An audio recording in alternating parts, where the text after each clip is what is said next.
Hey guys, welcome back to my channel, and I'm back again with another really interesting video. And today guys, we are going to learn about the extensions in Kotlin. So you can see a Kotlin shell is open in front of me. And before I start with the video guys, I just want to request you to do subscribe to my channel, hit the bell icon for future notifications, write down in the comment section below anything you want to say to me. And in the end guys, give this video a big thumbs up, share it with your friends as well. Now, without any further delay, let's get started. So guys, as you can see that I already have created a open class. Okay, let's not make this open. Let's create a simple class here. And this class is called as smartphone. Basically, we have got two variables here. One is OS, operating system. Another is a private variable which I have created, that is screen size. Okay. So first of all guys, we are going to we want some function inside the smartphone. For example, I want a function print OS which is not doing anything. It's just printing the OS of my class. Okay. But let's say somehow somebody who created this class actually forgot to create this function. Okay. So now what you're gonna do? You cannot go inside the jar and change this class. Okay. But you can definitely extend this class, create another one, and then add that function. But there is one more thing you can do, which is called as extensions. So for example guys, I have this main class here with me and main function here with me, and I want to use the smartphone class. I want to create an object of smartphones. Let's create phone equals to smartphone, and operating system is Android, and the screen size is, let's suppose, 10.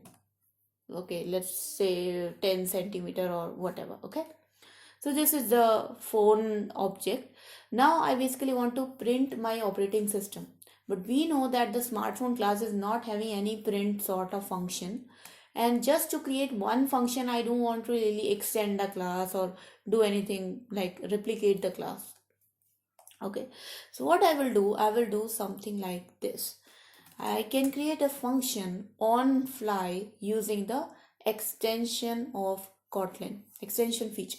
So what you can do, smartphone dot print, and this becomes equals to println OS. So there you go guys, you can see, and I have now created a print function in smartphone class, and what this function is going to do, it is going to print the operating system of my phone. Now with the phone object, if I do phone dot, you can see that in my suggestions I'm getting the print function as a suggestion, and whenever I'll call this function, you're going to see on my screen, let me close this, you're going to see on my screen that Android is printed successfully. Okay, so basically guys, this is called as extension. This is the power of extension.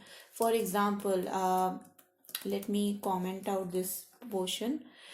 There is a built-in class which is called as string, right? So for example, even with the string class, I can create a built-in I can create a function called as has spaces, or you can basically create any function, right?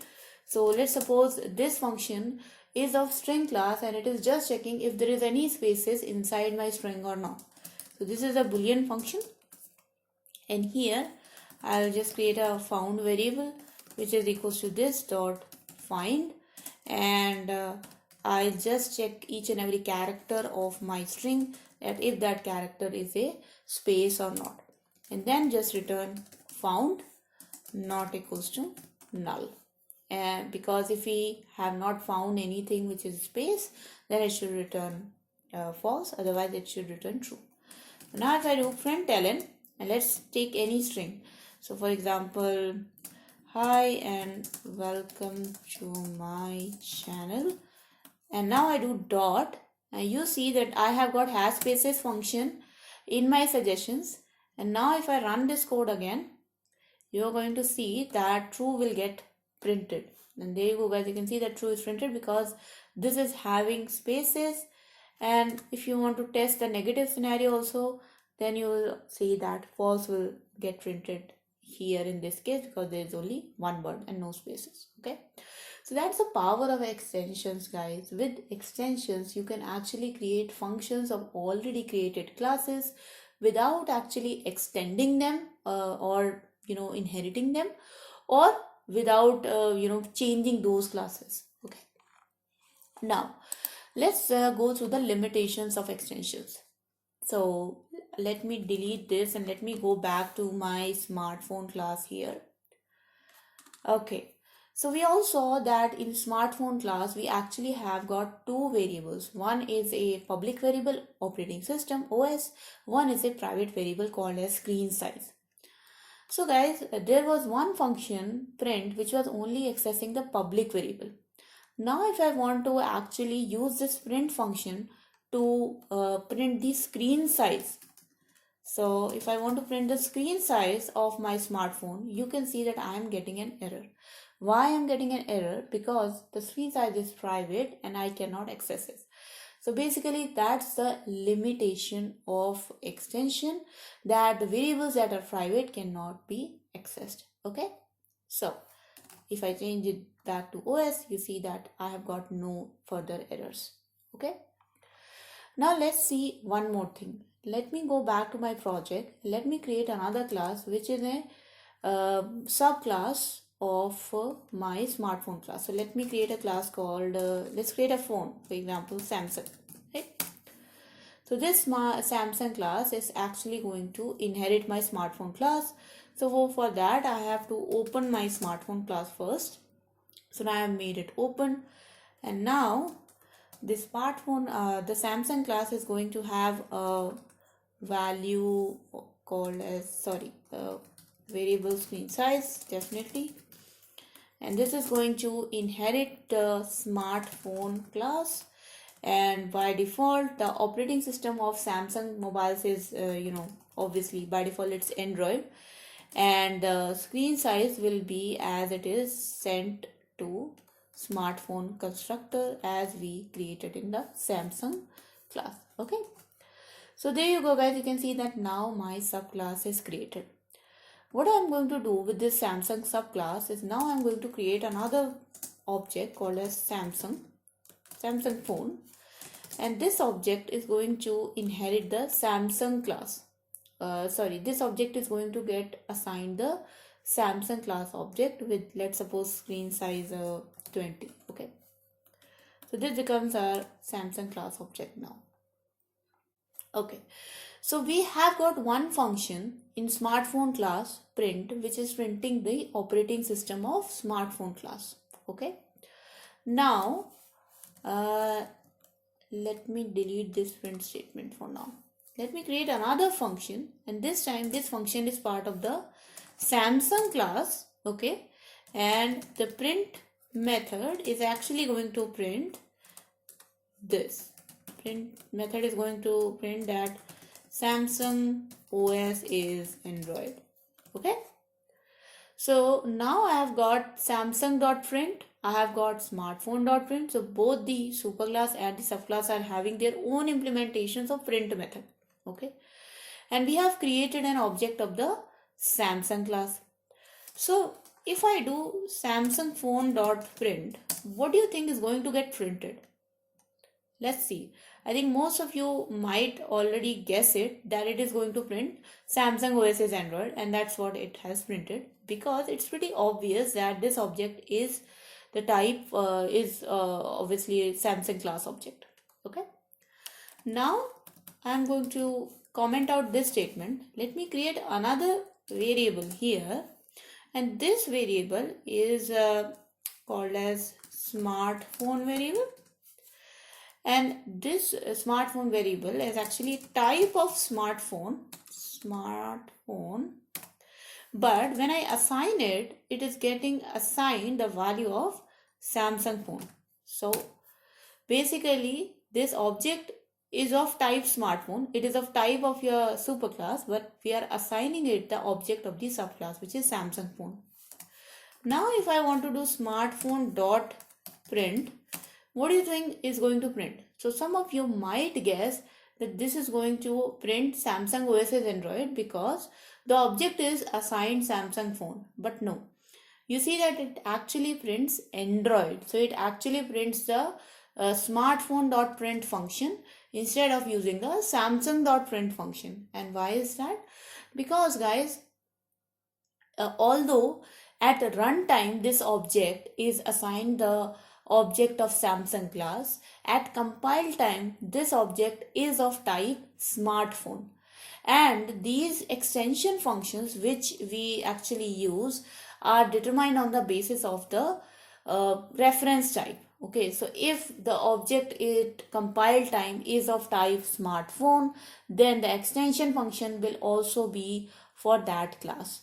If an object is of type Samsung, then the extension function will also be of class Samsung. So extension function depends upon the data type of the object which is at the compile time, not at the runtime, at the compile time. Okay, so that was about the resolving of our extension function based upon your reference type. And now the last topic is about nullable receivers.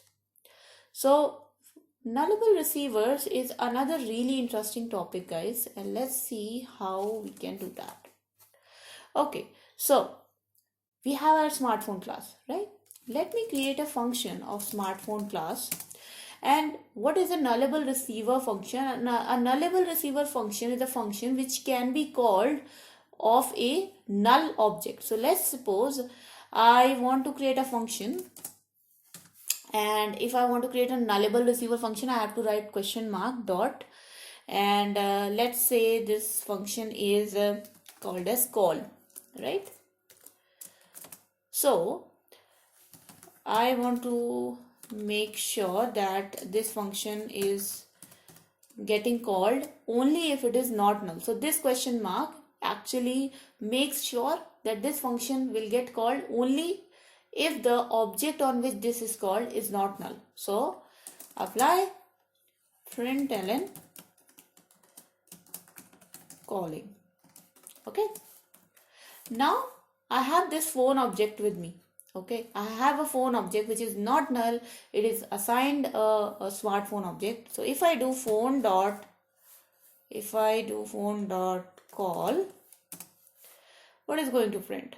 Obviously, guys, because it's a not null object, it is going to print calling, right? And there you go. You can see that calling is printed. Let's suppose if I have a null phone which is of type smartphone, but we are assigning it the value null. So if I call the call function on this null object, obviously you cannot assign null like this. You have to make question mark and then you can assign a null value. So now my null phone object is having null, and if I want to call the call function on null phone object, then you will see that nothing is going to get printed.